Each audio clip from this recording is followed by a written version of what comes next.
এই ইউনূস যেভাবে বাংলাদেশকে গত প্রায় 90 দিন ধরে চালাচ্ছেন, তাতে আমি মনে করি নোবেল কমিটির এই মুহূর্তে তার নোবেল পুরস্কার ফিরিয়ে নেওয়া উচিত। বাংলাদেশি পরিস্থিতি নিয়ে নতুন করে মন্তব্য করেছেন পশ্চিমবঙ্গ রাজ্যের বিজেপির সংসদ সদস্য প্রাক্তন বিচারপতি অভিজিৎ গঙ্গোপাধ্যায়। তিনি বাংলাদেশের বর্তমান অন্তর্বর্তী সরকারের প্রধান উপদেষ্টা ডক্টর মোহাম্মদ ইউনূসের নোবেল পুরস্কার ফিরিয়ে নেওয়ার দাবি জানিয়েছেন।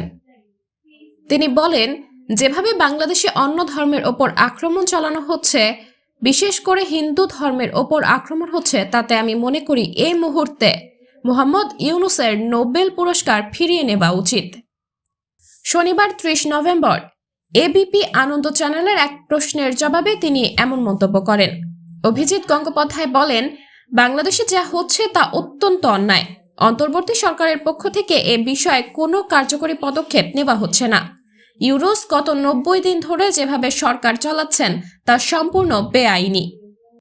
তাদের প্রধানমন্ত্রী এখনো পদত্যাগ করেনি এবং অস্থায়ী সরকার গঠন করে তার প্রধান হয়েছেন। এছাড়া গঙ্গোপাধ্যায়ের উল্লেখ করেন, বাংলাদেশে রাতের আধারে অন্য ধর্মের মানুষের ওপর যেভাবে আক্রমণ চলছে তা বরদাস্ত করা যায় না। আন্তর্জাতিকভাবে বাংলাদেশের পরিস্থিতি লক্ষ্য করা হচ্ছে। এই অসভ্যতা আর চলতে পারে না। নোবেল কমিটির উচিত এখনই তার নোবেল পুরস্কার ফিরিয়ে নেওয়া। এদিন চিন্ময় কৃষ্ণ দাস ব্রহ্মচারীর গ্রেপ্তারি নিয়েও উদ্বেগ প্রকাশ করেন বিজেপি সংসদ সদস্য। তিনি বলেন, যে ব্যক্তিকে গ্রেপ্তার করা হয়েছে তাকে প্রথম দিনই অন্যান্য সাধারণ অপরাধীদের সঙ্গে রাখা হয়েছে। কোনো সভ্য দেশে এটা হওয়া উচিত নয়। আমাদের এখানে যিনি ইসকনের প্রধান আছেন, তিনি আশঙ্কা প্রকাশ করেছেন যে তাকে যে কোনো সময় মেরে ফেলা হতে পারে। যদি তাকে আটকাতেই হয় তাহলে গেস্ট হাউসে রাখার ব্যবস্থা করা উচিত।